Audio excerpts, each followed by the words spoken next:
Olá, professora Adriane Falt, chegando com questões aqui da sua banca do tópico Direitos e Deveres Individuais e Coletivos, artigo 5º da Constituição. Vem comigo para os slides, então vamos lá.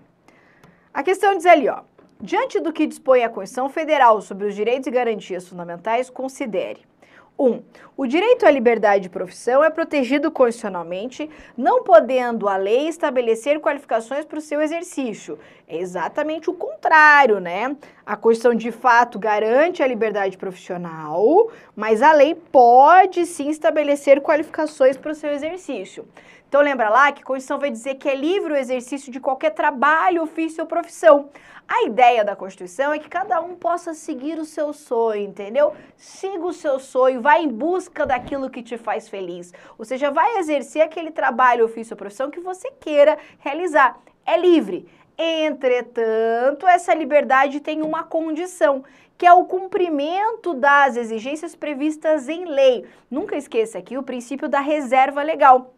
A Constituição exige necessariamente a existência de lei para restringir aqui, para que possa conter o alcance dessa norma constitucional. Logo, só a lei pode estabelecer qualificação para o exercício das profissões. Lembrando a decisão do Supremo Tribunal Federal, que entende que essa restrição, ou seja, exigências para o exercício de uma determinada profissão através de lei, só é possível para aquelas atividades que tenham potencial lesivo. Isso porque o Supremo entendeu que aquelas atividades que não tenham potencial lesivo não podem sofrer essa restrição, justamente por ser expressão aqui da regra da liberdade, ok? Então é livre o exercício das profissões, mas tem que atender às qualificações previstas em lei. A lei só pode estabelecer qualificações para aquelas atividades que tenham potencial lesivo. Combinado? Muito bem, então a primeira aqui, errada. A criação de associações e na forma da lei de cooperativas dependem de autorização, sendo permitida interferência estatal em seu funcionamento apenas para assegurar o cumprimento do seu estatuto. Mas é tudo errado aqui, hein? É tudo errado. Lembra que a criação de associações e na forma da lei de cooperativas não depende de autorização, independem. E é inclusive vedada a interferência do Estado no funcionamento das associações. Grava assim, ó, diquinha de milhões para você, ó. Toda vez que a gente está falando em uma liberdade, a regra é que você não precisa de autorização. Faz sentido? Ué, se é uma liberdade, por que você vai pedir autorização? Não é verdade? Então, por isso que para se organizar em associações, não é necessária autorização do Estado. Você não tem que pedir para ir lá montar a associação. Lembra da Associação dos Defensores dos Cachorros do Pelo Curto? Quem lembra aí, ó, da Associação em Defesa dos Cachorros do Pelo Curto? Então, imagine que a gente está lá e a gente queira criar uma associação que defenda os cachorrinhos do pelo curto. A gente vai se organizar e vai fundar a associação. Inclusive, é importante destacar que não precisa de registro para que a associação tenha proteção constitucional. A associação não precisa, portanto, ter personalidade jurídica para ter proteção constitucional. Ela não precisa de um CNPJ. Se os organizadores associados quiserem fazer o registro, ok, mas ele não precisa para que ele possa aqui existir e ter proteção constitucional. Por isso, não depende de autorização, inclusive o Estado não pode intervir na organização. Maravilha? Vendo que o pessoal aí lembra dos cachorrinhos pelo curto, isso mesmo. Cachorrinho caramelo bombando. 2, errada. 3, a pequena propriedade rural, assim definida em lei, desde que trabalhada pela família, somente poderá ser objeto de penhora para pagamento de débitos decorrentes de sua atividade produtiva. Aqui, ó, se o cara leu meio rápido, é capaz de errar a questão. Então, vamos lá. O que a Constituição me fala? Ela protege um tipo de propriedade muito específica, que é aquela propriedade pequena, rural e trabalhada pela família. A Constituição vai dizer que essa propriedade, ela é impenhorável. O que é ser impenhorável? Ela não pode ser dada em garantia de uma dívida. Então, por exemplo, quando você vai lá e faz um empréstimo no banco, às vezes o banco pede para você dar alguma coisa em garantia. Ou seja, caso você não pague a sua dívida, o banco vai lá e toma aquele negócio que você deu em garantia. Isso significa, então, que, por exemplo, num processo judicial, você pode ter um determinado bem penhorado, ou seja, dado em garantia de um determinado processo.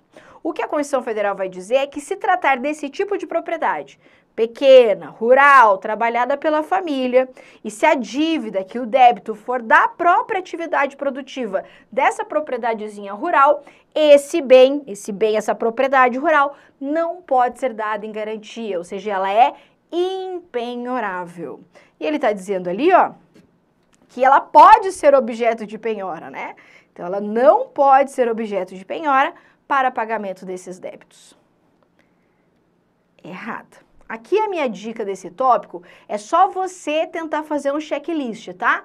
Porque às vezes a banca fala assim, ó, a propriedade rural, assim definida em lei, desde trabalhada pela família. Tá errada. Tem que falar pequena, tem que falar rural e tem que falar que é trabalhada pela família. Beleza? Tá. A lei assegurará aos autores de inventos industriais privilégio temporário para a sua utilização, bem como proteção às criações industriais, à propriedade das marcas, aos nomes de empresas e outros signos distintivos, tendo em vista o interesse social e desenvolvimento tecnológico e econômico do país. Aqui tá certinha a literalidade. Eu só não quero que você confunda aqui, ó, a propriedade industrial com o direito autoral. Vamos lembrar aqui, ó. O direito autoral é um direito vitalício. Como que eu sei que ele é um direito vitalício? Porque a Constituição Federal vai dizer que ele é transmissível aos herdeiros. Ora, se ele é transmissível aos herdeiros, é porque ele fica para o autor durante quanto tempo? Até o autor morrer. Então, por exemplo, imagine que o autor publicou uma determinada obra e ele morre no dia seguinte, azarado aí, né? Morre no dia seguinte. Esse direito autoral vai ser transmitido para os herdeiros. Só que quando esse direito é passado para os herdeiros vão usufruir desse direito por um tempo previsto em lei, tá? Então, aqui ele é vitalício porque ele é transmissível para os herdeiros pelo tempo que a lei estabelecer. Logo, para os herdeiros, ele passa a ser um direito temporário. Depois que decorre esse prazo previsto em lei, é que esse, então, direito autoral cai em domínio público, ok? Ou seja, qualquer pessoa pode se utilizar aqui dessa obra sem pagar royalties, sem pagar o tal do direito autoral, ok? Caso o autor não tenha herdeiros, esse bem, esse patrimônio aqui cai automaticamente em domínio público, tá? E eu tenho ainda a propriedade industrial, que é de marcas e patentes. Essa aqui é de cara um privilégio temporário. Ok? Então não vai confundir aí com a propriedade industrial. Foi. Então aqui certinho que falou dos inventos industriais, que é um privilégio temporário. 5. É assegurado nos termos da lei o direito à proteção dos dados pessoais, inclusive nos meios digitais. Aqui o novo direito fundamental, né? Certíssimo aqui. O novo inciso 79 do artigo 5º da Constituição, que vem ser, então, um novo direito fundamental, que é o direito à proteção dos dados pessoais. Aí você pode se perguntar, mas professora, a gente já não tinha direito à proteção dos dados na Constituição? Tinha! Lembra que a gente fala que é inviolável a nossa correspondência e o sigilo das comunicações telegráficas, de dados e as telefônicas? Pois é, então a Constituição, ela protege o sigilo das comunicações telefônicas. Durante um bom tempo, comunicações telefônicas, comunicações telegráficas e as comunicações de dados. Durante um bom tempo, a jurisprudência do Supremo Tribunal Federal entendeu que o que a Constituição protegeria seria apenas a comunicação dos dados e não os dados em si. Então havia uma certa discussão a respeito se a Constituição protegia efetivamente os dados pessoais, ou ela seria apenas uma proteção da comunicação dos dados.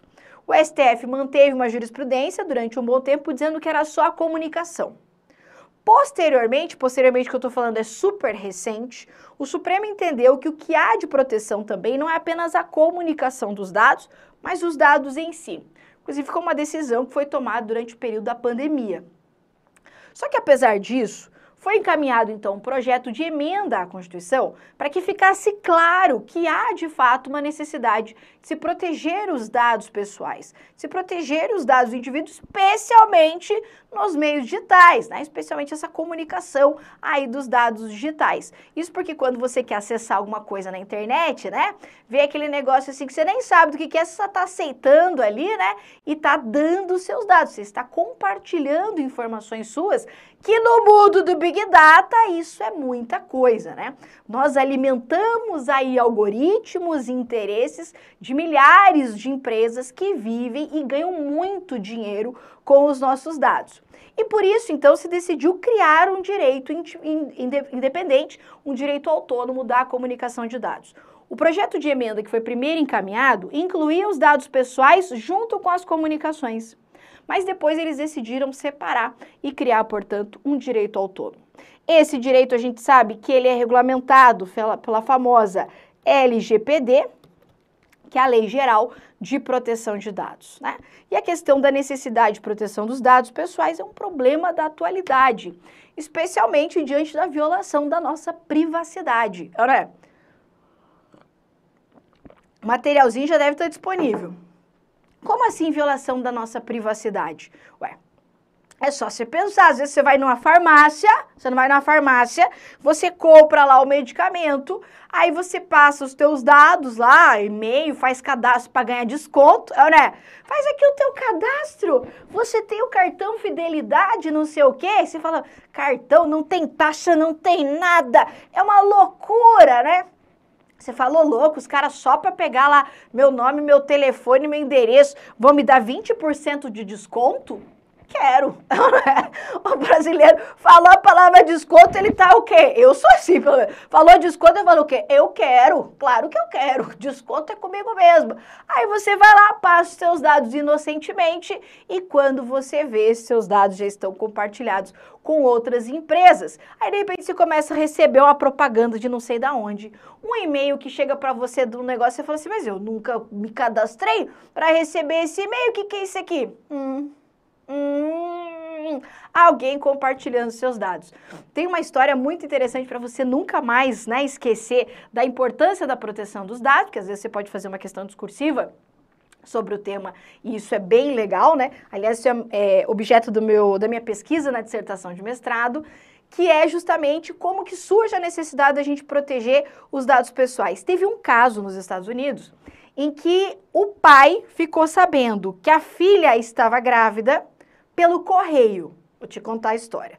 O babado é forte, a gente chama uma fofoca. A menina achou que estava grávida. Foi numa farmácia e comprou um teste de gravidez. Dias depois, ela foi nessa mesma farmácia, nessa mesma rede de farmácias, e comprou um creme de gestação, assim, um hidratante para gestação. O que o algoritmo fez? O algoritmo fez? Que às vezes é mais inteligente do que a gente pensa. O algoritmo falou, teste de gravidez, comprou creme de gravidez, tá grávida.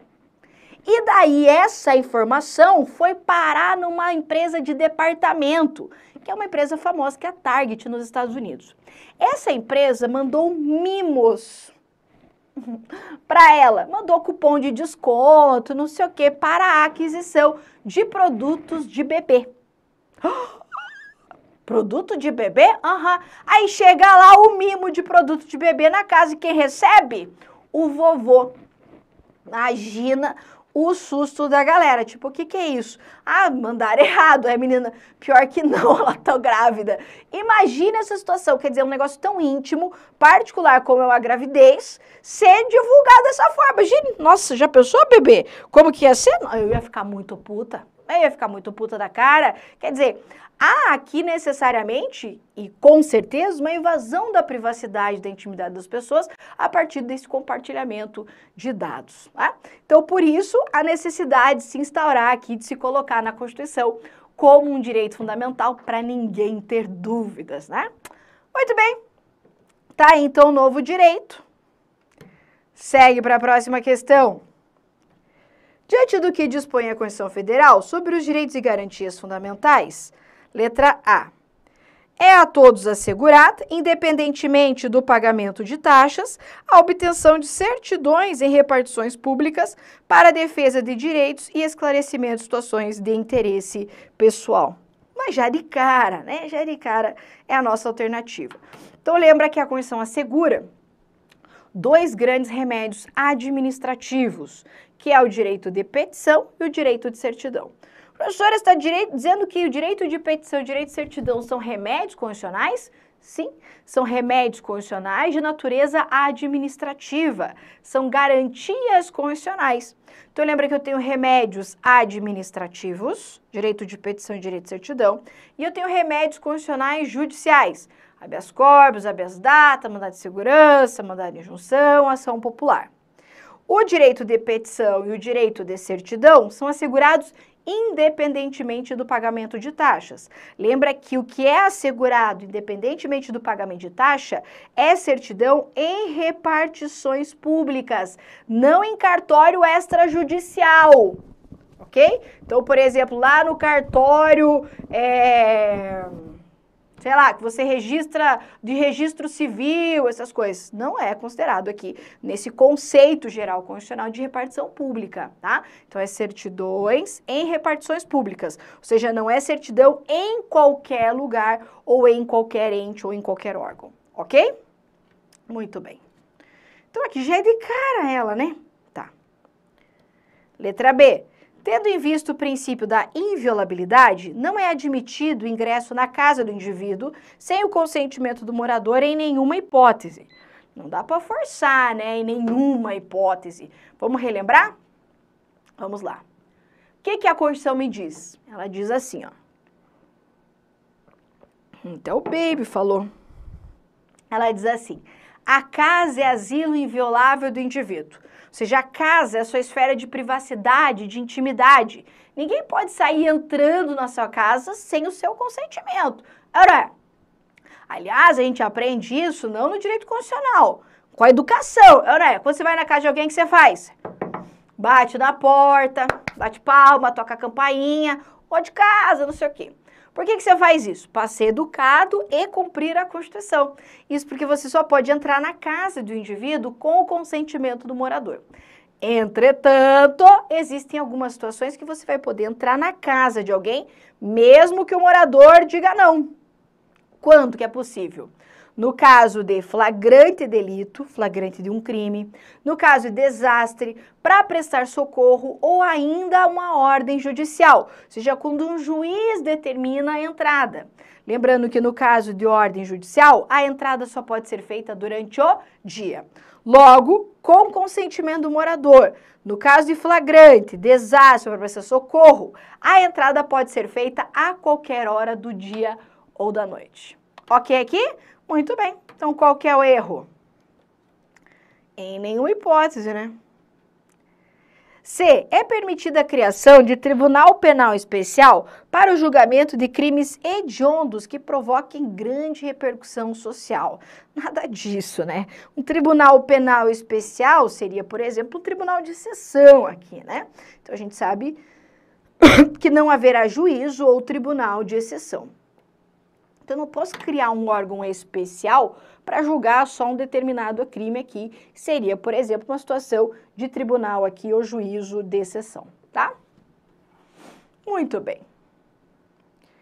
D. O princípio do direito à duração razoável do processo aplica-se exclusivamente no âmbito judicial, não havendo qualquer disposição a esse respeito àqueles que tramitam no âmbito administrativo, por serem estes naturalmente mais céleres.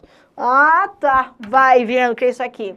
Lembra que a Constituição, ela vai dizer assim, ó, que a todos, no âmbito judicial e administrativo, é assegurado a razoável duração do processo. Então, a razoável duração do processo, que a própria Constituição não diz o que é ou não razoável, é assegurado tanto no processo judicial quanto no processo administrativo. Posso perguntar um negócio? Claro que eu posso. Se eu te perguntar assim, ó, o princípio da razoável duração do processo se aplica ao inquérito policial, sim ou não? Tempo! Razoável duração do processo se aplica ao inquérito policial? Claro que sim. O que não se aplica no inquérito policial é contraditório à ampla defesa. No inquérito policial se aplica, sim, o princípio da razoável duração do processo. A ideia aqui é que um processo, para que ele possa ser justo, ele não pode demorar uma vida. Imagina um processo judicial que tramita há 30 anos.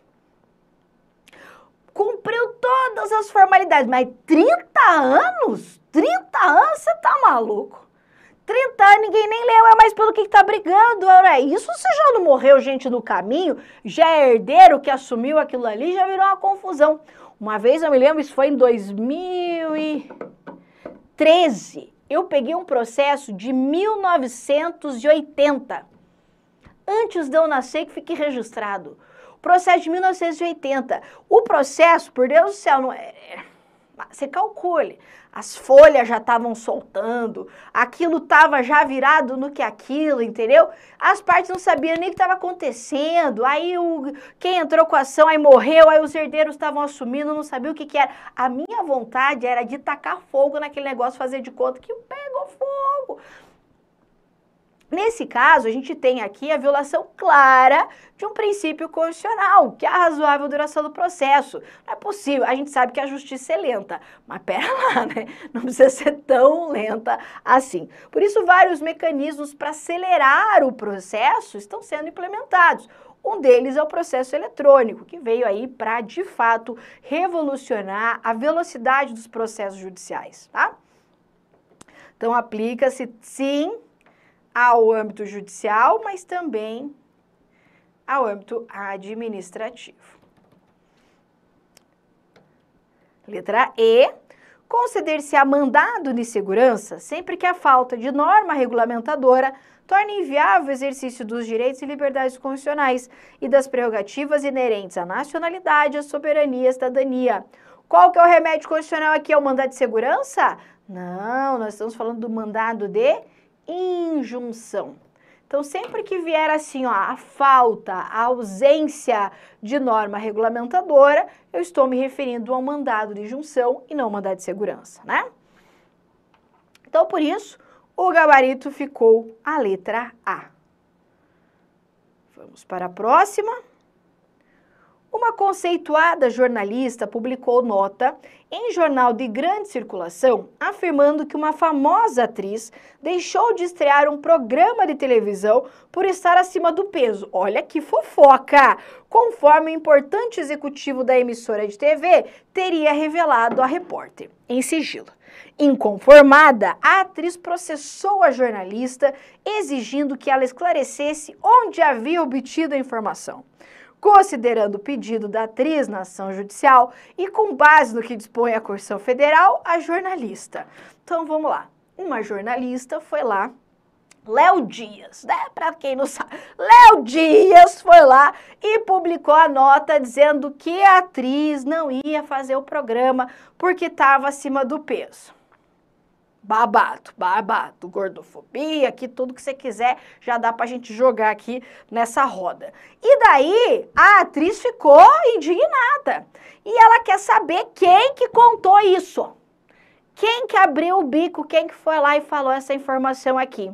Será que a jornalista aqui vai ser obrigada a revelar quem contou isso pra ela?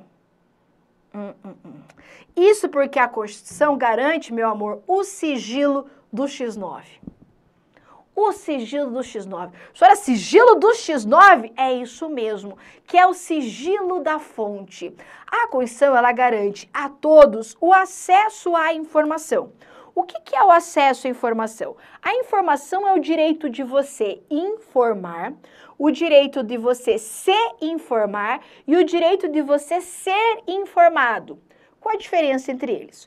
O direito de informar é o direito de você dar a informação, de você falar. E aqui se assemelha muito ao próprio exercício da manifestação de pensamento. Eu tenho ainda o direito de você se informar. O direito de você se informar é o direito de você buscar a informação, de você ter acesso, condições para que você possa buscar as informações. E você tem ainda o direito de ser informado, que é o direito de receber, inclusive dos poderes públicos, informações, sejam de interesse coletivo, particular ou geral. Então, o direito à informação, ele se materializa nessas três vertentes: direito de informar, de se informar e de ser informado.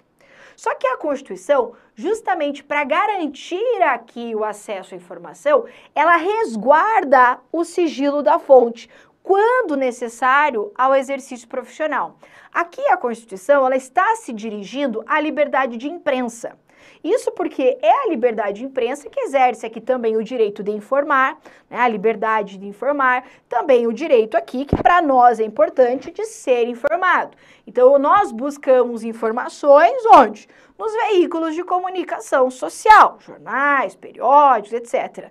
Às vezes, também no WhatsApp, mas às vezes a gente não pode garantir ali, né, a fonte da informação. Por isso que a gente deve buscar informações de fontes que sejam confiáveis, justamente para não cair aí nas famosas fake news. E a Constituição, para permitir, então, que a informação seja livre e que a gente possa receber ela resguarda o sigilo do X9. Quer ver que eu vou dar um outro exemplo que você vai conseguir entender melhor como isso é importante. Imagine que ao invés de ser fofoca, né, a história fosse um determinado servidor público que toma ciência de um grande esquema de corrupção. Toma ciência de um grande esquema de corrupção em uma determinada repartição pública e leva isso para um jornalista, porque tem medo, muitas vezes, de denunciar isso internamente na empresa, ainda, né, no órgão público, às vezes o compliance ainda não está bem estabelecido, aí ficou com medo de sofrer algum tipo de represália, faz o quê? Leva isso para o jornalista. Aí o jornalista vai lá e divulga essa informação. Você acha que se o jornalista tivesse que dizer quem contou isso para ele, a pessoa tinha contado? Você acha que a pessoa tinha contado se ele pudesse ter o nome dele revelado? Mas nunca. Nunca, ninguém é tonto.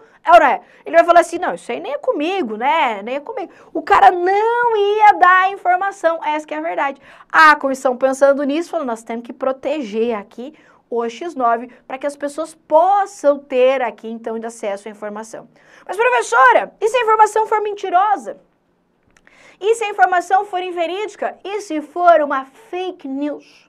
E aí? Aí que a responsabilidade é do jornalista. Por isso ele tem que fazer a lição de casa dele e verificar se a fonte é confiável. Fazer a investigaçãozinha para ver se aquilo é aquilo mesmo, antes de ir lá e dar a notícia. Porque caso a notícia seja falsa, caso haja uma inverdade ali, o que pode acontecer? Direito de resposta e ainda pedidos de indenização, além de eventuais responsabilidades na esfera penal, caso configure crime. Então, não significa o sigilo da fonte anonimato. Anonimato, que são coisas diferentes. Quando o jornalista fala, a informação não se torna mais anônima, porque tem alguém ali exteriorizando aquela determinada informação. O jornalista só não vai ser obrigado a dizer quem o informou. Inclusive, não pode ser compelido a informar nem mesmo na esfera judicial, ok? Então, por isso que nessa ação judicial, não vai ser obrigado aqui a revelar quem contou esse babado, tá? Muito bem. A jornalista deve ser obrigada a atendê-lo, negativo, não vai. Não será obrigada a atendê-lo, tendo em vista que a Constituição Federal estabelece que é livre a expressão da atividade intelectual, artística, científica de comunicação, independentemente de censura ou licença. Veja que aqui, ó, ela não vai ser obrigada, não pelo exercício da liberdade de comunicação, porque não se trata de licença, e sim por conta do sigilo da fonte.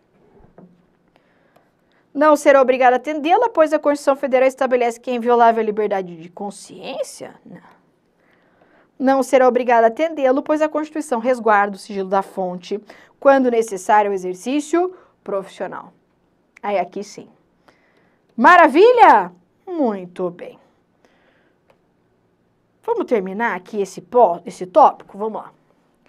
Pablo, viúvo, estrangeiro, faleceu em sua terra natal, onde era domiciliado, deixando 2 únicos filhos, Marina, brasileira naturalizada, e Gabriel, brasileiro nato. Então, o Pablo é viúvo e morreu, só que ele é gringo. Tá? Em conformidade com a Constituição Federal, a sucessão dos imóveis de Pablo situados no Brasil será regulada pelo quê? Veja como é que funciona isso aqui. Quando eu tenho um bem de um gringo, um bem de um estrangeiro aqui no Brasil, quando ele morre, o que acontece com esse bem? Ué, transmite para os herdeiros. É o que nós chamamos de herança, de sucessão. Então, morreu, plim, vai passar para os herdeiros. Qual é a lei que vai ser aplicada nesse caso? Olha, como regra, se é um bem que está no Brasil, não importa o dono. Se é um bem que está no Brasil, vai ser aplicada a lei brasileira. Entretanto, a Constituição, ela traz a possibilidade de se aplicar a lei estrangeira. Quando seria possível aplicar a lei do Pablo, a lei do país do Pablo? Seria possível aplicar a lei do país do Pablo, quando essa lei estrangeira, a lei do país dele, for mais benéfica para o cônjuge ou para os filhos brasileiros. Como aqui não tem cônjuge, porque ele está dizendo que é viúvo, teria que ser mais benéfica para os filhos brasileiros, ok? Então, qual que é a regra? Aplica a lei brasileira, mas pode ser aplicada a lei estrangeira, se for mais benéfica para a Marina e para o Gabriel ali, ok? Vamos lá. Será regulada pela lei pessoal de Pablo. Não, por que para um é para outra é outra? Não, é filho brasileiro e ponto, é. Sempre pela lei brasileira, sempre não, porque a gente viu que tem exceção. Sempre pela lei pessoal de Pablo, sempre não. Pela lei brasileira, salvo se a lei pessoal de Pablo for mais favorável a Marina e Gabriel. Exatamente isso. Veja que aqui, ó, não há distinção de tratamento entre o brasileiro nato e naturalizado. Tá? Aqui a Constituição fala em filhos brasileiros, ela não fala em filhos brasileiros natos. Sempre pela... Não. Tá. Gabarito, letra D. Considere as seguintes afirmações à luz do que dispõe a Constituição acerca dos direitos e garantias fundamentais. 1. O preso será informado de seus direitos, entre os quais de permanecer calado, sendo-lhe assegurada a assistência da família e de advogado. Maravilha! É uma literalidade aqui da Constituição. Então, lembra aqui, ó, que o preso, ele tem o direito de se manter em silêncio. Aqui é uma das manifestações do princípio da não autoincriminação. Você deve conhecer alguém que é assim, alguém que calado é um poeta. É ou não é? A pessoa vai tentar se defender, começa a falar, você fala assim, não fala. Não fala, não. Não fala, não fala. Que a pessoa às vezes vai tentar se explicar e piora a situação. Você já viu isso acontecer? Nossa senhora, eu já vi várias vezes. A pessoa vai tentar se explicar, você fala, não, deixa abaixo, que do jeito que tá menos pior. É na verdade. A Constituição, pensando nessas pessoas aí, fala assim, ó, se não quiser falar, não fale. Às vezes, o silêncio é uma bênção, né? Fica quietinho lá que você não é obrigado a produzir prova contra si mesmo, né? O pessoal que advoga aí no crime sabe bem como é isso é. O cara cai preso, tá lá, blá, blá, blá, porque matei mesmo, porque... Aí o advogado chega, o quê? Pare com isso! Ora, então, por isso, a Constituição fala assim, não precisa produzir prova contra você mesmo. Lembrando que o preso, ele tem direito a essa assistência da família e também de um advogado. Ninguém será preso senão em flagrante delito ou por ordem escrita e fundamentada de autoridade judiciária competente, salvo nos casos de transgressão militar ou crime propriamente militar definidos em lei. Aqui, perfeito! Nós estamos falando das hipóteses de prisão. Então, quando que a gente pode ser preso? Normalmente, flagrante, não é? Inclusive, qualquer pessoa pode determinar a prisão em flagrante, sabia disso? Eu acho isso bem louco. mas qualquer pessoa pode prender outra em flagrante. Imagina você tá lá sendo assaltado, o bandido vem e te assalta, você fala assim, não, você está preso em flagrante. O bandido te dá um tiro, te mata, né? Mas em tese você poderia prender aqui ele em flagrante. Louco, não façam isso, claro, né? É melhor não resistir e tudo mais. Mas em tese poderia, porque qualquer um pode prender a outra pessoa em situação de flagrante delito. Então, primeiro flagrante, segunda situação é quando um juiz manda prender. Veja aqui que não é qualquer juiz, tem que ser um juiz competente. E tem que ser uma ordem escrita e fundamentada, proferida aqui por um juiz competente. Isso é a regra geral. Isso porque existe a possibilidade de prisões, mesmo sem ordem judicial e sem flagrante, para aqueles crimes militares ou propriamente militares, assim definidos em lei. Então, não se tratando de militar, a prisão só é possível em flagrante e por ordem de juiz. Não sendo aqui no mundo dos militares, existe possibilidade de prisão, por exemplo, de natureza administrativa. Ok aqui? Muito bem. Conceder-se-á mandado de segurança sempre que a falta de norma regulamentadora torne inviável o exercício dos direitos e liberdades constitucionais e das prerrogativas inerentes à nacionalidade, soberania e cidadania. Ó, de novo aqui, ó, o remédio não é o mandado de segurança, o remédio é o mandado de injunção. Errado. Qualquer cidadão é parte legítima para propor ação civil pública que vise anular ato lesivo ao patrimônio público ou de entidade que o Estado participe, à moralidade administrativa, ao meio ambiente, ao patrimônio histórico-cultural, ficando o autor, salvo comprovada má-fé, isento de custas judiciais e do ônus da sucumbência. Errado, porque o cidadão é parte legítima para propor ação popular. Não ação civil pública. Então, lembra que a ação popular é um remédio constitucional de titularidade exclusiva do cidadão.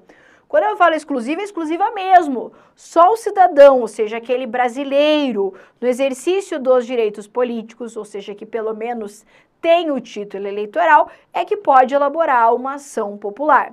Lembra que a ação popular, ela não vem para proteger um direito do indivíduo, um direito pessoal dele, um direito particular, e sim para a defesa de direitos difusos ou coletivos. Isso porque a ação popular, ela serve para proteger aqui, para anular aquele ato prejudicial, lesivo, ao patrimônio público ou de entidade que o Estado participe, ao patrimônio histórico, cultural, à moralidade administrativa, ainda contra o meio ambiente. Então veja que em nenhum momento a Constituição fala que é para proteger o patrimônio privado, ou seja, sempre o interesse da coletividade.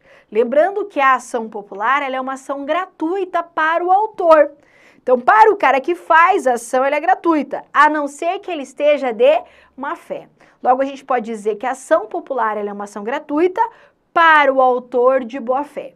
De modo que se o autor tiver de sacanagem, tiver de safadeza, né, fizer ação assim, né, para prejudicar e não porque de fato havia uma situação ali envolvida, ele pode sim ser condenado às custas e ônus de sucumbência. Muito bem? Muito bem. Errada. A todos no âmbito judicial e administrativo são assegurados a razoável duração do processo e os meios que garantam a celeridade de sua tramitação. Aqui está certinho, né? Falou agora no âmbito judicial e administrativo. Está correto? Como é que apagou ali? Está correto que consta em, deixa eu ver aqui, 1, 2 e 5. 1, 2 e 5, gabarito, letra B. Segundo a Constituição Federal, bem como o entendimento do Supremo Tribunal Federal sobre os direitos e garantias fundamentais, letra A, é livre a manifestação do pensamento, ainda que exercida sob anonimato. Negativo, é livre a manifestação do pensamento, mas é vedado o anonimato. Por que é vedado o anonimato?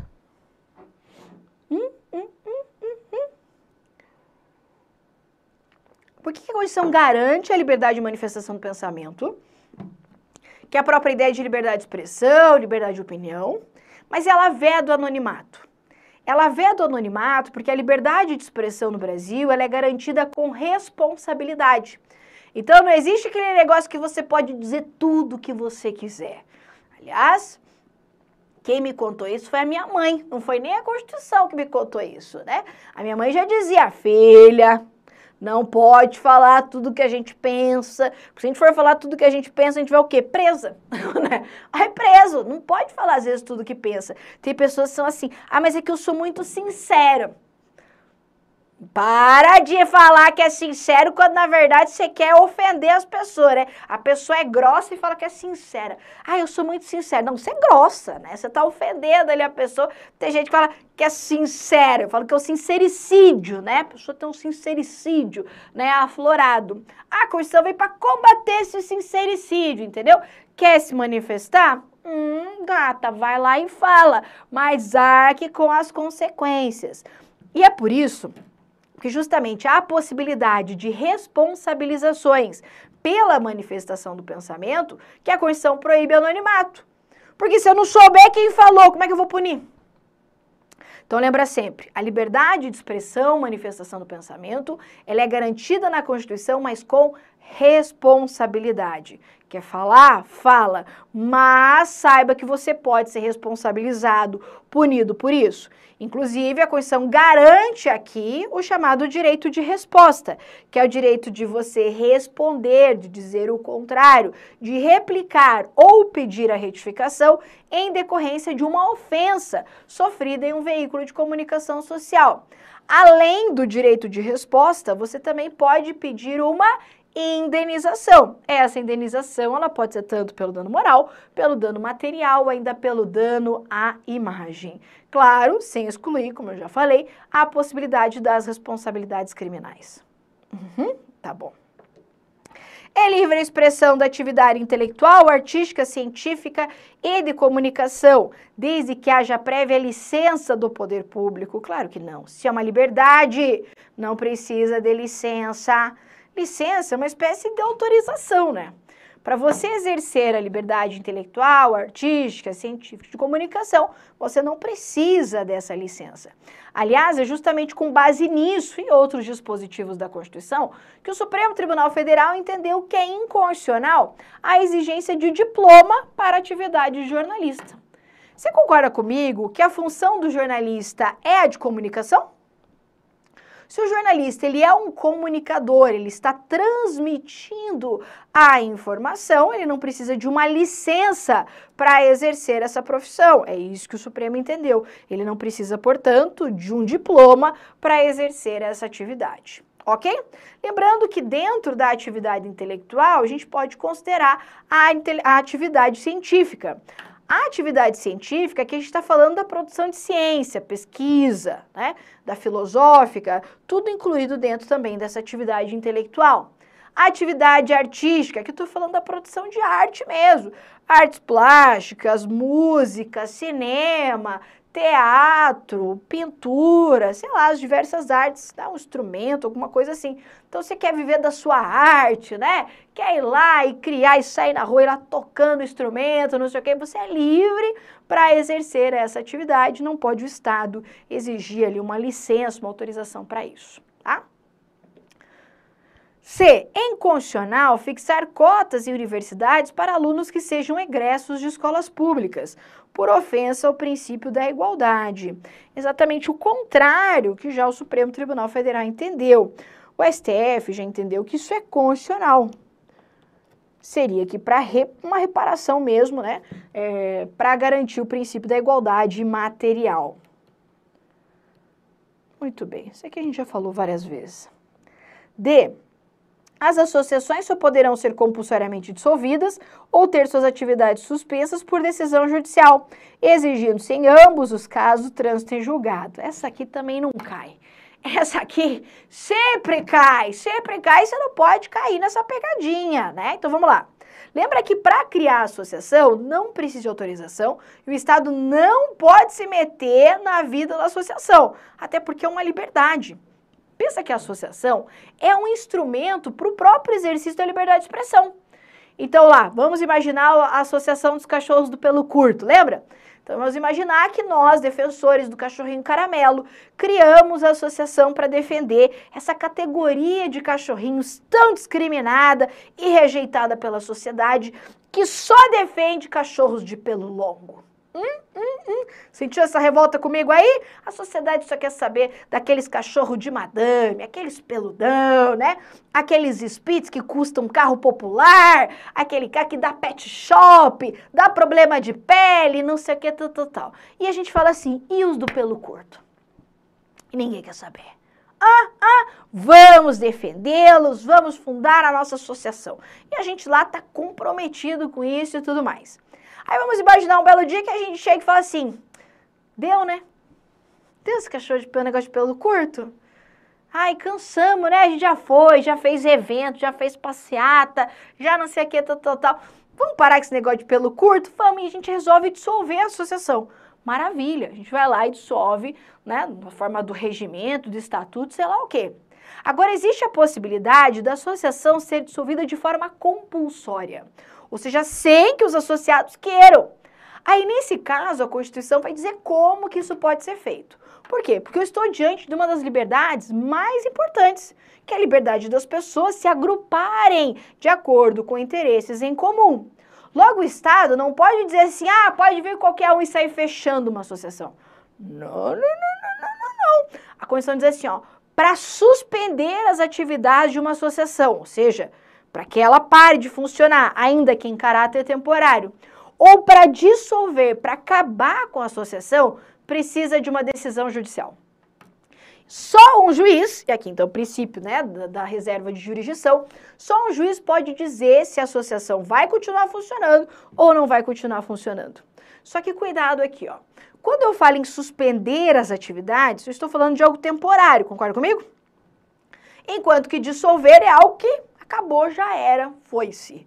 No caso de uma decisão judicial, para eu dizer que uma decisão judicial ela é definitiva, encerrada, não tem mais recurso, como que a gente fala isso no juridiquês? A gente fala decisão judicial transitada em julgado. Por isso que o trânsito em julgado, ele não é usado para suspender. Eu preciso de uma decisão judicial nos dois casos, mas a transitada em julgado, que é aquela decisão definitiva, que não cabe mais recurso, só quando for para acabar, quando for para dissolver as atividades da associação. Ok aqui? Então, qual que é o erro? Quando ele diz que precisa nos dois casos. Quando eu preciso do trânsito em julgado, apenas para dissolver, porque dissolver é algo definitivo. Ok aqui? Lembrando que essa atuação da ação judicial só pode ser feita se a associação tiver finalidade ilícita. É ou não é? Então, vamos imaginar que a gente está lá, Associação dos Cachorros do Pelo Curto, mas na verdade...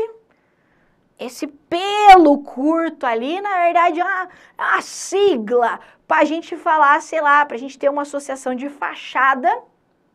Ó, que babado. Tem uma associação de fachada, cachorro do pelo curto, parece um negócio bonito, mas no fundo a gente usa para tráfico de drogas, não sei o que, não sei o que. E alguém descobre isso. Vamos ter que dissolver essa associação aqui, vai ter que suspender. Só um juiz pode. Logo, uma decisão administrativa não é capaz de suspender ou dissolver. Bonito, né? É ilícita a prisão civil do depositário infiel, qualquer que seja a modalidade de depósito. Essa aqui certinho, né? Tem que ser essa, né? Não tem outra alternativa. Certa é essa, é a literalidade da súmula vinculante 25. Então, lembra lá que, como regra, nós não prendemos as pessoas por dívida, né? Pelo que a gente prende os outros? Por crime, é ou não é? Já pensou se as pessoas aí, por causa de uma dívida, fossem presas?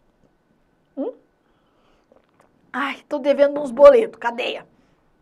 Não faz sentido. Nós prendemos as pessoas pelo desvalor social da conduta dela. Quando a gente olha para um comportamento e fala assim, nossa senhora, que horror, que crime isso! Essa pessoa não pode viver em sociedade. Então eu tiro ela da sociedade e criminalizo aquele comportamento. Entretanto, a nossa Constituição, em 88, previu a possibilidade de 2 tipos de prisão civil.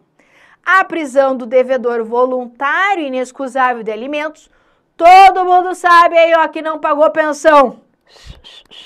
Dá para ir pro chilindró assim. E ainda falava da prisão civil do depositário infiel. O depositário infiel era aquele indivíduo que ficava na garantia de um bem e descumpria esse compromisso assumido num processo judicial. Vou te dar um exemplo. A tia chegou a fazer pedidos de prisão civil do depositário. Você vê que a tia tá das antigas já, né? Imagine que você faz um empréstimo no banco, e você não paga o empréstimo do banco. E você, então, o banco não vai sair te dar um abraço. Ai, você não pagou o empréstimo, ai, que peninha, vem que me dá um abraço. Não, o banco vai atrás de bens, certo? Aí vamos imaginar que o banco vai lá atrás dos seus bens e vê que você tem uma máquina de costura, sei lá, dando um exemplo aqui. Uma máquina de costura que você usa para fazer lá consertos na sua casa e tal, e é assim que você tira um dinheirinho. E daí o banco vai lá e fala assim, essa máquina aqui pode ajudar a bater o valor da dívida. E o banco fala assim, ó, eu vou penhorar este bem, esse bem está sendo dado em garantia desse processo, mas você pode continuar com a máquina. Para continuar com a máquina, você tem que assinar esse termo aqui, dizendo que você fica com o bem, você é depositária do bem, só que você é uma depositária fiel, hein? O que significa isso? Você não pode deteriorar, você não pode vender, você não pode se desfazer desse bem. Então, as pessoas assumiam esse compromisso de depositário fiel. Caso o banco, lá no momento da execução, né, tivesse que, vou levar a leilão aquela máquina de costura, e fosse atrás da máquina, e a pessoa, sumiu com a máquina, ela era considerada como uma depositária infiel. E nesse caso, havia a possibilidade de prisão dessa pessoa. Ai, professora, mas ela assumiu um compromisso. Esté, tá falando de dever para banco, né? Vamos combinar? Isso aqui é coisa de lobby de banco que fez lá em 88. Por isso tá lá em 88. Isso é lobby de banco na Constituinte, meu amor. Você acha que não teve? Não teve. Aí o que acontece? O Brasil, em 92, assina o Pacto de São José da Costa Rica, que fala assim, prisão civil só de devedor de alimentos. E havia essa situação, mas a Constituição fala que pode prender o depositário, e daí um tratado internacional com status de norma supralegal diz que não pode mais. E daí? E daí que esse tratado internacional, como tem status de norma supralegal, ele não tem a capacidade de revogar uma norma da Constituição, mas ele tem a capacidade de revogar disposições infraconstitucionais. Então, por exemplo, havia legislação infraconstitucional que dizia como seria procedimentalizado a prisão do depositário e mandava prender, assim e assim. O que esse tratado fez? Revogou essas disposições.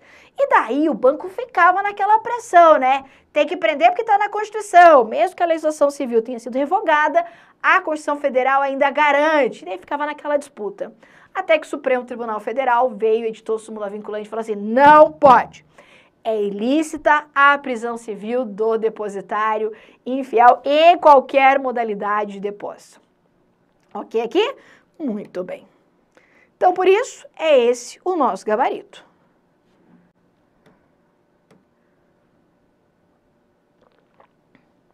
À luz do que dispõe a Constituição, é a todos assegurada, após o regular pagamento de taxas, a obtenção de certidões e repartições públicas para a defesa de direitos e esclarecimento de situação de interesse pessoal. A gente já viu que isso aqui é garantido independentemente do pagamento de taxas. B. A lei não prejudicará o direito adquirido, o ato jurídico perfeito e a coisa julgada. Muito bem, já é aqui. Então, lembra que esse princípio, que é um dos princípios de segurança jurídica, ele vai nos dizer que a lei não pode voltar no tempo para prejudicar aquilo que já está acabado, aquilo que já está encerrado. É a Constituição dizendo assim, ei, bora olhar para frente, nada de ficar de olhinho no retrovisor. Então, a lei, ela não retroage, ela não volta no tempo para prejudicar aquele direito adquirido, que é aquele direito que já se incorporou ao patrimônio do titular. Ela também não volta no tempo para atingir aquele ato jurídico perfeito, que é aquele ato que é interessante para o direito, ou seja, um ato de natureza jurídica e que preencheu todos os requisitos legais para ser aperfeiçoado, para ser um ato perfeito. E ainda não pode atingir a coisa julgada, que é aquela decisão judicial transitada em julgado que se tornou irretratável e imutável.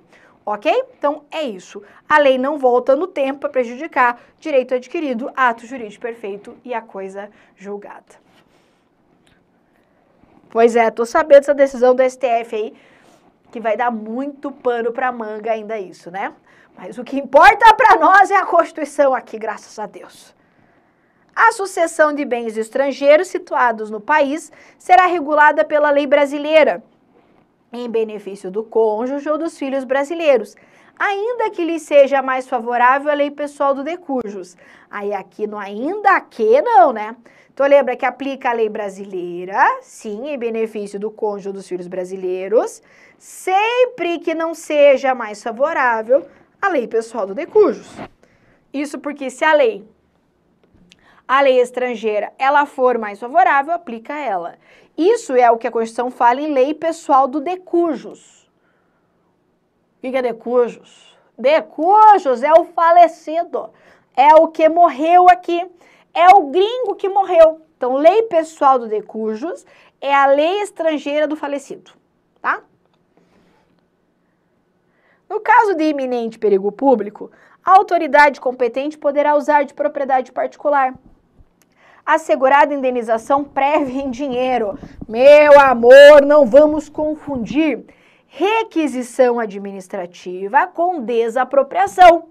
São coisas diferentes. Lembra das diferenças? Vamos relembrar aqui, ó, fazendo uma comparação entre as duas. A requisição administrativa é o Estado pegando uma propriedade privada emprestado. Vamos usar esse termo, que vai ficar bem fácil de você compreender. A requisição é o Estado dizendo assim, me empresta. Enquanto que a desapropriação é o Estado dizendo assim, me dá, agora é meu. Então, a desapropriação implica na perda da propriedade privada, que passa, então, a ser uma propriedade pública. Enquanto que a requisição é o Estado falando assim, ei, me empresta um pouquinho, eu já te devolvo. A requisição, então, ela tem natureza temporária, enquanto que a desapropriação é algo definitivo, a pessoa perde a sua propriedade. Por isso que na desapropriação, como regra, a indenização vai ser como? Prévia, justa e em dinheiro. Isso porque a gente sabe que tem a sanção, que o pagamento em títulos, aquela história toda. Mas a regra, a indenização, ela é ser anterior, porque o Estado tomando a propriedade da pessoa, fala assim, agora não é mais teu.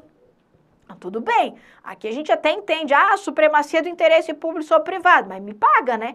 Me indeniza. Já na requisição, não tem, no primeiro momento, o que ser indenizado. Por quê? Porque a pessoa está pegando emprestado. Você cobra para emprestar uma coisa pro seu amigo? Aí, professor, eu cobro. Você larga mão de ser assim, mercenário. Geralmente a gente empresta as coisas e não cobra, é ou não é? Então você vai lá e empresta, beleza. Vai cobrar a pessoa. Mas e se ela estragar?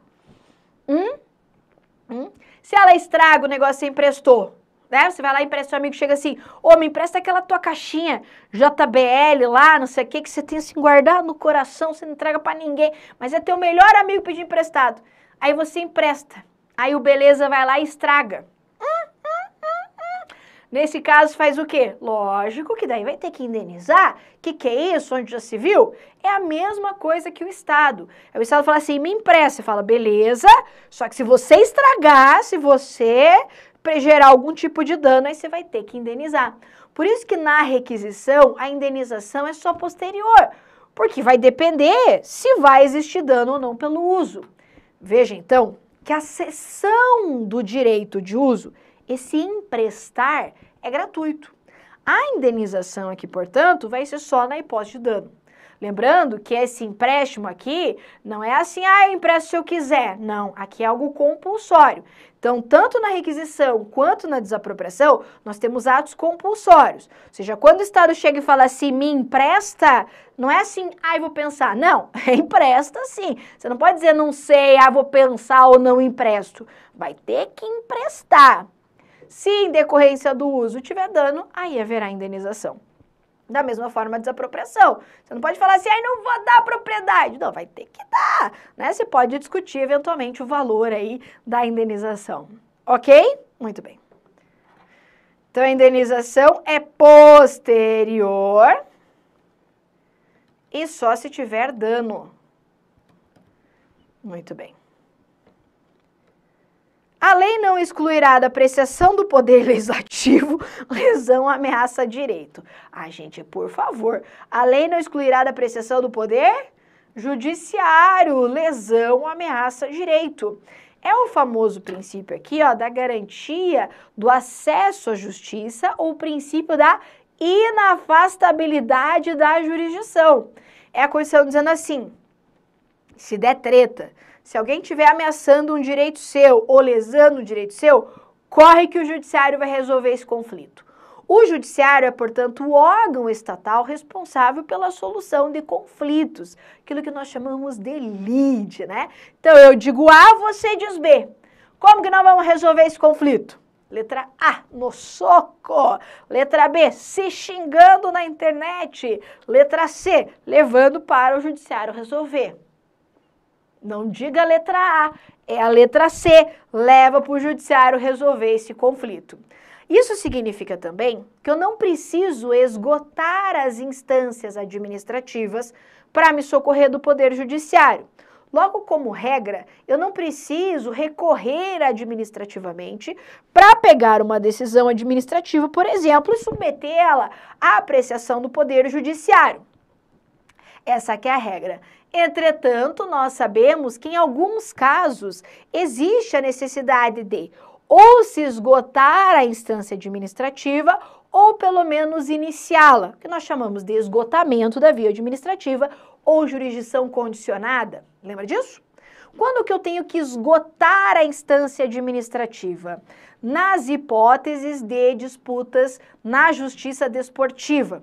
Lembra que a justiça desportiva não é órgão do judiciário. A chamada justiça desportiva é uma instância de natureza administrativa.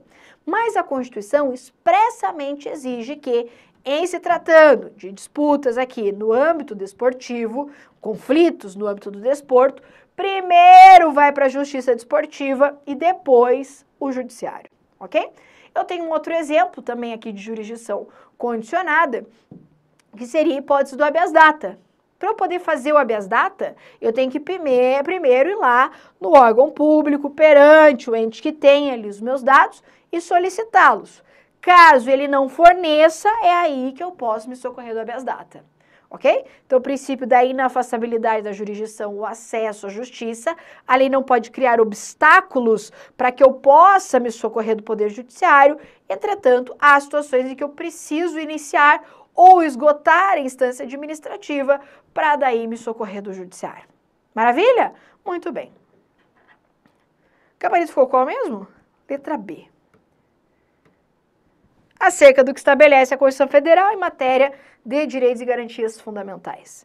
Letra A, ninguém será preso senão em flagrante delito ou por ordem escrita e fundamentada de autoridade judiciária competente, ainda que nos casos de crime propriamente militar, definidos em lei, não é ainda que, é salvo nos casos de transgressão militar ou crimes propriamente militares.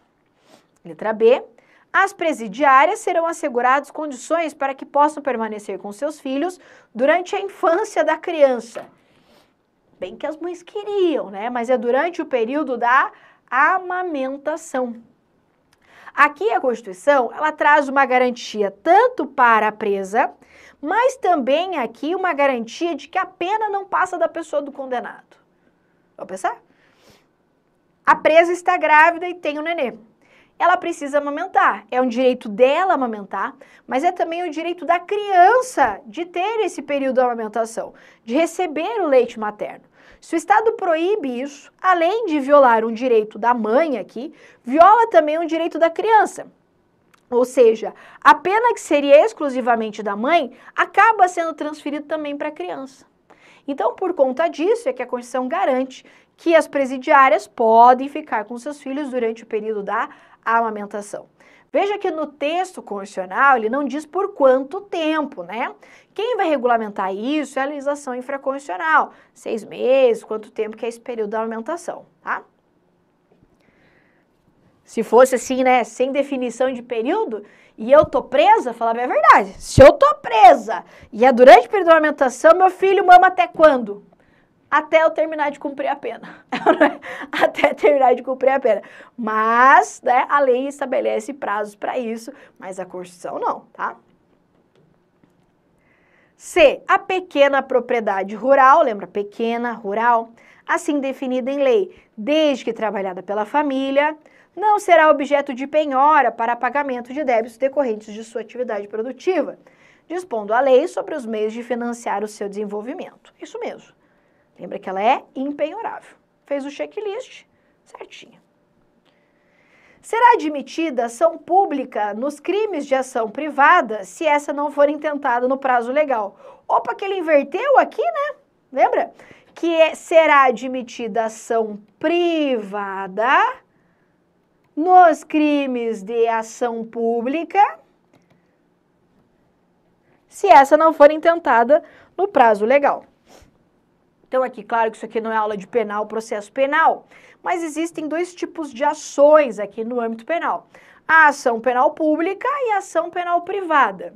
A ação penal pública é de titularidade privativa do Ministério Público. Então, quem elabora a denúncia na ação penal, aqui é o Ministério Público.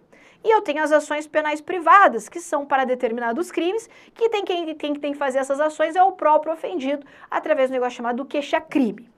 Em resumo, mais ou menos isso. No caso das ações penais públicas, como eu disse, quem tem que fazer isso é o Ministério Público. O problema é quando o Ministério Público não propõe a ação. Aí, nesse caso, a Constituição diz que o ofendido, aqui a pessoa, a vítima da história, pode oferecer ação penal privada naqueles crimes que deveriam ser de ação penal pública, tá?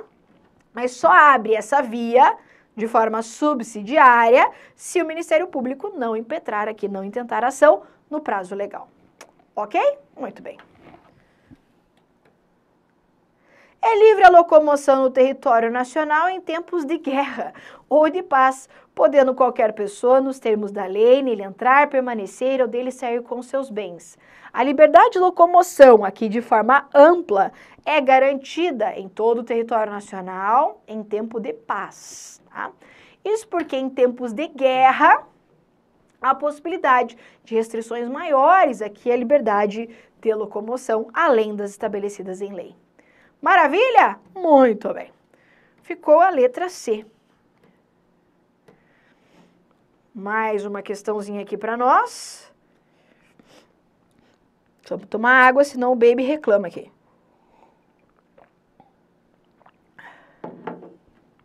Será compatível com a disciplina dos direitos e garantias fundamentais? Letra A. A obtenção de certidões e repartições públicas mediante pagamento de taxa. Ah, já quero parar aqui. Independe do pagamento de taxas. Determinação pela autoridade policial competente da interceptação de comunicações telefônicas para fins de investigação criminal e instrução processual penal. Lembra lá, Teté, quem pode quebrar o sigilo das comunicações telefônicas é apenas um juiz. Nas hipóteses, na forma que a lei estabelecer, para essas duas finalidades, investigação criminal ou instrução processual penal. Então, lembra das formas de comunicação, dos sigilos que são protegidos.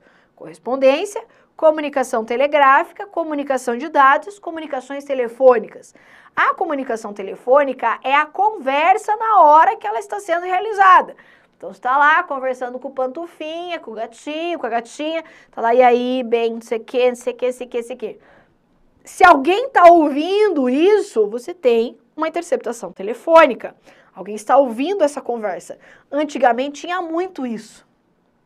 De contar aí, ó, babados, né, das antigas. Os velhos aí vão se identificar aqui, ó. Numa época em que havia muito telefone fixo na casa das pessoas, né? Tem gente que nem sabe o que é isso, mas existia um telefone fixo, um cabinho assim e tal, grudado na parede. E às vezes nas casas tinham dois telefones, que era uma extensão da mesma linha. E daí às vezes você pegava o telefone e alguém pegava o telefone lá também para ouvir a conversa.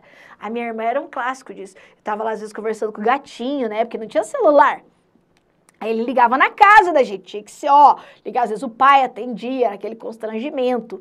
Aí ligava e você tinha que ficar lá assim, oi, não sei o que, e tal. E meio que todo mundo ali em volta, né? Aí nisso, tua irmã pegava o telefone e ficava ouvindo lá a conversa. Só que ela é ardilosa, né? Ela fazia de um jeito assim que não dava pra identificar que ela tinha ligado, entendeu? Que ela tava ouvindo. Só às vezes ouvia a respiração, tipo... tá aqui respirando, aí você desliga o telefone, não sei o quê. quebra do sigilo das comunicações telefônicas. Hoje em dia isso aí nem existe mais, né? Mas durante o tempo se deu muitos conflitos familiares. Logo, a quebra do sigilo das comunicações telefônicas, a interceptação, o grampo, a escuta ali no telefone, só pode ser feita por ordem de um juiz. E até mesmo o juiz tem limite aqui. A Constituição vai dizer que o juiz só pode determinar essa quebra nas hipóteses da lei. Ou seja, a lei vai dizer em quais circunstâncias isso pode ser possível. E a Constituição reforça que a própria lei só pode determinar isso para fins de investigação criminal ou instrução processual penal. Ou seja, se há uma circunstância envolvendo um crime. Se não há crime, não há possibilidade de interceptação das comunicações telefônicas, ok? Então, por exemplo, vamos ver se você pegou o fio da meada. Só falando de orelhão aí. Esse! Deve estar em museu já, orelhão. Ah, né? Ai, onde você vai? Vamos no museu, filho. Aí você, isso é um orelhão. Nem sabe para que serve aquele negócio lá. Enfim, vamos te dar um exemplo. Será que seria possível a quebra do sigilo das comunicações telefônicas numa ação popular?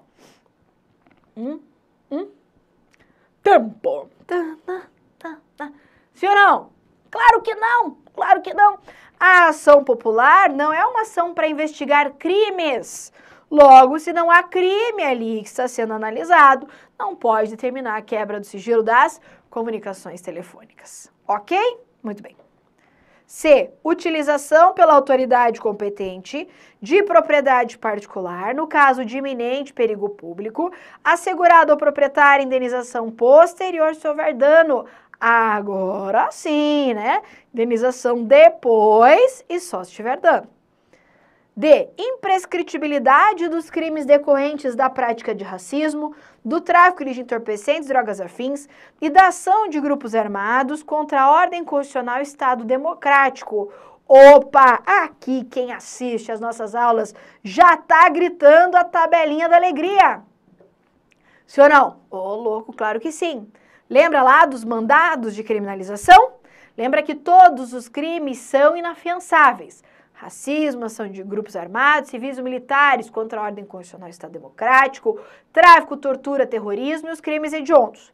Desses inafiançáveis, parte é imprescritível. O que é inafiançável e imprescritível? Ração, não estou te ouvindo. Inafiançável e imprescritível? Ração, que é o crime de racismo e ação de grupos. O que sobra é insuscetível de graça ou anistia, que nós chamamos carinhosamente de 3TH. 3TH não tem graça. Tráfico, tortura, terrorismo e os crimes hediondos são crimes inafiançáveis e insuscetíveis de graça ou anistia. Então a Constituição falou ali, ó, a questão falou. Nossa, como que voltou ali para da jornalista? Aqui. Tá dizendo que é imprescritível, falou imprescritível, você já tá gritando ração. Imprescritível, ração. Ração. Então, imprescritível é ração. E ração é racismo e ação de grupos. Aqui falou racismo, tá certo, mas o tráfico não.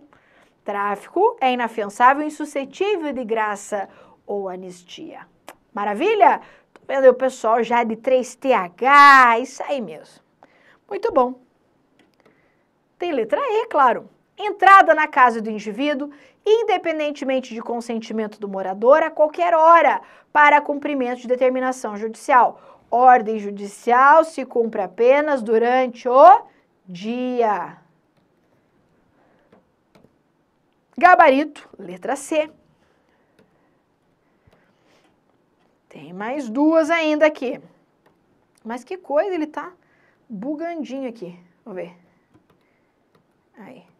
Isso. Ué, tá voltando. Agora foi. Mostram-se incompatíveis com as normas da Constituição Federal em matéria de direitos fundamentais os seguintes atos. 1. A penhora da pequena propriedade rural, desde que trabalhada pela família, para pagamentos de débitos decorrentes de sua atividade produtiva. Sim ou não? Sim, que é impenhorável. Então, ele quer que você marque aquilo que é incompatível, né, com a Constituição. Então, de fato, é incompatível com a Constituição a penhora da pequena propriedade rural nessas condições. Tá, então, essa sim é incompatível. a exigência de autorização administrativa prévia para o exercício do direito de reunião. Aqui também, né? Lembra que isso é incompatível com a Constituição. Então, a Constituição, ela garante o direito de reunião, mas ela vai me dizer que independe de autorização. Então, lembra, se é uma liberdade, não depende de autorização. O que a Constituição exige? O prévio aviso à autoridade competente, que são coisas completamente distintas. Professora, qual a diferença entre autorização e aviso? Vou dar um exemplo. Mãe, tô saindo. Mãe, posso sair? Diferente ou não? Mas é muito. Quando você fala, mãe, posso sair, você está falando o quê? Você está pedindo autorização. E daí pode ser que a mãe diga o quê? Não. E não, por que não? Mãe, tô saindo, você está só avisando. Então, em tese, está tudo certo, já está tudo combinado. Entendeu? Então, a Constituição, ela não exige autorização, mas ela fala para fazer o aviso. Lembrando a decisão do Supremo Tribunal Federal que você já conhece, que o aviso prévio, ele deve aqui ser materializado apenas para que a administração pública tome ciência de que aquela manifestação vai ocorrer, para não frustrar outra reunião já convocada para o mesmo local, e até mesmo para garantir a segurança dos manifestantes. Logo, é dispensável aquele aviso formal, solene, tem que mandar uma cartinha, nananana. E decidiu o Supremo que a ausência desse aviso não torna automaticamente a manifestação ilegal. Combinado? Então, exigência de autorização é, de fato, incompatível com a Constituição. Entrada forçada em domicílio, sem mandado judicial, ainda que amparado em fundadas razões que indiquem que dentro da casa ocorre situação de flagrante delito. Se isso aqui acontecer, isso não é incompatível com a Constituição. Aliás, isso é compatível com a Constituição. Isso porque é possível entrada na casa de uma pessoa, mesmo em período noturno, quando houver fundadas razões que dentro do domicílio existe uma situação de flagrante. Não é assim. Ai, o meu instinto policial me diz que lá dentro tá rolando um flagrante. Não é instinto. Ai, eu farejo o crime, né? Os caras assistem muito que é esse filme americano, né? Do policial e acham que é assim que funcionam as coisas. E não é bem desse jeito, né? Hollywood que fique pra lá, porque não é desse jeito. Para poder entrar na casa de alguém, tem que ter fundadas as razões que lá dentro tá rolando um crime. Não é assim, que suspeito. Vamos entrar, meu companheiro? Não, não é assim. Tem que ter fundada a razão, ok? Então, essa errada, porque essa é compatível com a Constituição. Então, o que ficou certo? Apenas A1 e A2. Adão desmaiou no jardim de sua casa, no momento em que Adelina transitava na frente do imóvel. A pedestre, então, empurrou o portão e adentrou o imóvel durante a noite para prestar socorro a Adão. De acordo com a Constituição Federal, Adelina, letra A, não agiu corretamente, pois não podia ter entrado no imóvel de Adão, já que a casa é asilo inviolável do indivíduo, ninguém nela podendo penetrar sem consentimento do morador. Ah, lógico, então deixa o Adão morrer, não é isso? Deixa o Adão morrer. Meu amor, a Constituição é uma Constituição amiga, é uma Constituição solidária. Você acha que ela ia permitir um negócio desse? Claro que não. Então pode entrar para prestar socorro? Claro que pode, claro que pode. Veja que aqui, ó, o Adão desmaiou no jardim. Aí eu te pergunto, quando a Adelina abre o portão e entra no jardim, já houve aqui violação do domicílio? Ou a casa é só da porta para dentro? Já parou pra pensar nisso? Então, por exemplo, não sou boa de desenho, tá? Vamos imaginar o terreno da casa da pessoa assim, aqui tem um portão, certo? Aí aqui tem um jardinzão e aqui é a casa. Beleza? Tá. O Adão desmaiou aqui. Desmaiou aqui. Ela entrar aqui, ó. Houve violação de domicílio? Claro que sim, já é considerado como casa. Aqui também é casa, mas aqui também já é considerado como casa para fins de inviolabilidade. Só que nesse caso não houve violação, porque ela entrou aqui para prestar socorro. Ok? Achei que você vai deixar o Adão lá. Pelo amor de Deus, não.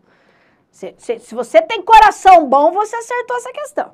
Então, agiu certo, agiu corretamente, pois podia ter penetrado no imóvel de Adão, já que o fez para prestar-lhe socorro, lógico. Não agiu corretamente, pois podia ter entrado no imóvel de Adão... por favor. Agiu corretamente, pois é permitida a penetração no imóvel de Adão sem o seu consentimento apenas para prestar socorro e por determinação judicial em qualquer horário. Não. Ordem judicial é durante o dia. Não agiu corretamente, pois podia ter entrado no imóvel de Adão apenas com a sua permissão. O cara fala, Adão, autoriza eu entrar, Adão. É cada conversa aqui, hein? Você tem coração bom, você acertou a questão. Não tem como errar. Gabarito, letra B. Muito bem. Veja que nessas questões que a gente viu aqui, em nenhum momento de inviolabilidade domiciliar, a banca entrou no debate sobre aquelas teorias do que se considera como dia ou como noite. Veja que ela fala em qualquer horário, dia, noite e por aí vai. Só que eu quero relembrar com você um pouquinho essas discussões e o que tem sido adotado ou não na maioria das bancas. Então lembra que a Constituição ela vai dizer que é possível entrada durante o dia por ordem judicial. Mas o que é dia? O que a doutrina vai dizer que é dia? Vamos relembrar isso aqui. Eu tenho duas grandes correntes ou critérios. Eu tenho o critério físico astronômico, que vai me dizer que dia é quando é dia. Então, olhou para fora, opa, o sol, o dia. Olhou para fora, é noite, noite. Então, o critério físico-astronômico, ele vai levar em consideração o amanhecer e o anoitecer. Qual que é o problema desse critério? O problema desse critério é na hora do processo. Então, imagine que a polícia vai lá entrar na casa da pessoa para cumprir uma ordem judicial e tá meio que anoitecendinho. Entendeu? Então, aquele período você não sabe se é dia ou de noite. Você tá ligado que eu tô falando, né? Aí chega lá a polícia, o policial quer entrar. Ele olha e fala assim, dia ou raio de sol? Tô vendo, o raio de sol. O cara que não quer que a polícia entre, se ela entrar, ele quer considerar aquilo como prova ilícita, ele vai dizer o quê? Noite. Noite, noite, noite, tô aqui de pijama, com a minha família descansando e a polícia vai bater na minha porta? O que é isso? Você tá entendendo? O problema fica na hora da prova, que justamente fica aquele negócio. Não, mas era dia, eu vi um raio solar, era noite, tinha lua e estrelas, e fica aquele diz que me diz que tudo mais. Isso é um problema de prova. Aí veio alguém e falou assim, não, vamos botar hora, vamos botar hora. Critério cronológico. Cronológico. Vamos colocar hora. Qual que é o problema? O problema é que às vezes essa hora não cumpre muito bem o que a Constituição diz. Porque, por exemplo, aqui no sul, no inverno, amanhece mais de 7 horas. Aqui em Cascavel, 7 horas no inverno é noite. É noite. Agora, se for para Natal, 5 da manhã é dia. Raios solares. Eu sei porque eu fui para lá uma vez e a gente deixou a frestinha do quarto do hotel assim, aberta da janela, sabe, do blackout. E de repente eu lá dormindo aquele clarão na minha cara, eu, meu Deus, perdi o horário, né? Pensei, já deve ser que às 9 da manhã. Você era 5h30 da manhã, não era 6 horas, e já tinha sol. Eu falei, mas o que é isso? Onde estamos? Então veja que a depender do local do Brasil que a gente está, às vezes pelo critério cronológico, o que é dia ainda é noite. E o que é noite, às vezes ainda é dia. Então esse critério também sofre várias críticas. Mas na prática policial, ele é o mais utilizado para evitar aqui conflitos de prova. Qual que é o problema? O problema é que nunca houve positivado, escrito, qual que é o horário. E daí a doutrina dizia assim, ó, deve ser considerado como dia das 6 às 18. E estava tudo bem. Pé na porta da polícia, 6 horas, aquela história toda. E era assim que rolava atividade policial e até aí tudo bem. Até que nós tivemos a criação da Lei de Abuso de Autoridade, que veio e disse o seguinte, que considera-se abuso de autoridade a entrada na casa antes das 5 da manhã e depois das 21 horas. Abuso de autoridade. Aí alguém olhou para isso e falou assim, então agora nós temos um horário definido daquilo que deve ser considerado como dia. Porque se a lei falou que antes das 5, depois das 21 é abuso, então a gente pode entrar das 5 às 21 que tá tudo certo. Entretanto, a gente fala assim, não é bem por aí. Por quê? Porque a ideia da Constituição é proteger a privacidade. E se é a proteção da privacidade nesse ambiente de descanso, eu não posso simplesmente considerar como dia esse tantão de hora aqui. Além disso, a lei está dizendo assim, olha, é tão noite antes das 5, que chega a ser abuso de autoridade entrar lá. Mas não quer dizer que 5 e 1, então tá tudo certo.